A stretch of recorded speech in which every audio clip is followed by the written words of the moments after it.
Grace to you and peace from God's beloved. Amen. Teacher, do you not care that we are perishing? I think that was a really good question considering the circumstances. They were in the boat. There's a great big wind and gale came around. A great big storm came on the sea, on the lake. And Jesus just asleep in the stern. His head is on a pillow, oblivious to the world. And in that context, that question takes on a very immediate meaning, which I'll get into in a bit. But you have to realize that the disciples weren't looking forward to crossing the lake. They should not have been there when they were. It was the middle of the night, and it gets dark. We forget there were no lights at that time. And they didn't know where they were going because they couldn't see past their noses. So in essence, they were just drifting on the lake. And what's worse, what's not in the text, but was in their psyche, was that back then they believed a demon lived in the lake. And they were so worried about rousing that demon. But to their eyes, this storm meant just that. Meant that they woke the demon up. And the lightning from the distance kind of slinked across the sky until it hovered over their boat. The thunder hammered in their ears. The rain made their clothes feel like they were made of lead. And Jesus is sound asleep, dead to the world. Not even an ear-busting thunder could stir God's Son when he's that tired. So grabbing him by the shoulders, started shaking him. Teacher, do you not care that we are perishing? Jesus like, what? Waking up, rubs his eyes, looks around, sees a storm, the disciples' worried faces, and answers, not with a word to his followers, but with a word to the storm, which his followers were meant to overhear. He said, Pephamoso, peace, be still. If you know your Greek, if you know your Greek Bible, you'll notice he doesn't use the Greek word eirene, which means inner peace or peace on earth. You'll see it's the same word, pephamoso, that Jesus uses to subdue the demon-possessed man in Mark chapter 1, verse 25. For Mark's first listeners, this wasn't a story about Jesus having authority over nature. This was a story about Jesus having authority over unseen, destructive, demonic forces. And they're like, who is this guy? Who is this guy that even the wind and the sea obey him? And they ask, who is this guy that even the storm demons are subdued by his word? Who is this guy that defeats the power of evil? Who is this guy indeed? We hear this as a miracle story.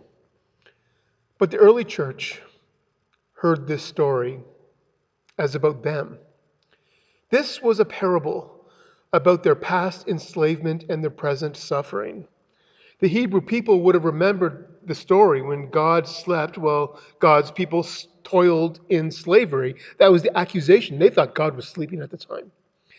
Now Jesus was sleeping while the disciples were in danger. God was sleeping while they were being rounded up and executed. Teacher, do you not care that we are perishing? This question didn't appear just out of thin air. Mark's listeners had known danger. They had known what suffering is like. The Romans had conquered Jerusalem by this time, and they destroyed the temple. The Roman Emperor Nero was crucifying Christians upside down when he wasn't cutting off their heads or turning them into lion food. And they probably openly asked if God was sleeping after sending them out helpless into the dark storms of evil with no protection. But in this story, they hear that they can awaken the power of God. They hear that God can and God does calm the storm of destructive powers. They hear that God defeats evil, unseen forces forces that threaten to destroy them. They hear that God hasn't abandoned them. They hear about hope in the midst of disaster. Teacher, do you not care that we are perishing? The answer came to Mark's listeners not with a word to the storm, but word to those struggling to make sense of what was happening to them, to the storm that was around them. And of course, we struggle with that too. We're struggling with the storm of this pandemic that seems to linger and linger and linger. We struggle with the storm of the 215 children in Kamloops and the 104 children found in Brandon, Manitoba, and there's others being unearthed every day, and we're wondering what reconciliation can look like if we don't recognize the destructive powers of our history among our Native people. And also, within our own lives, we struggle with these destructive powers. A failing marriage, you lose your job, you get a scary illness, maybe you're living with abuse, maybe paralyzing loneliness, especially when we're supposed to stay home, grief. We all at one point will try to wake a sleeping God. Teacher, do you not care that we are perishing? I love that question is in the Bible because it is such a human question. It's a faithful question. It's a question that takes God's promises seriously enough to demand that God actually does something in our lives. And the question also reminds God of our frailty, our helplessness, our weakness. And the question reminds us that we are not at the end fully in charge of our lives, that we need God to bring us safely to the other side.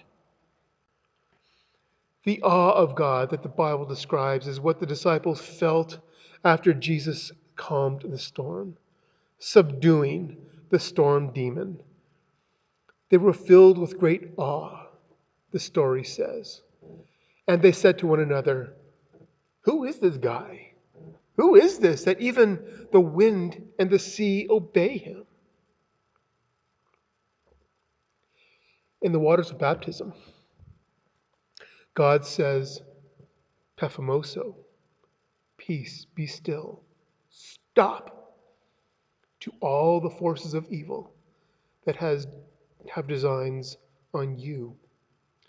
In the baptismal waters, the power of evil is put to death, and God grabs hold of you with a grip that will never be let go.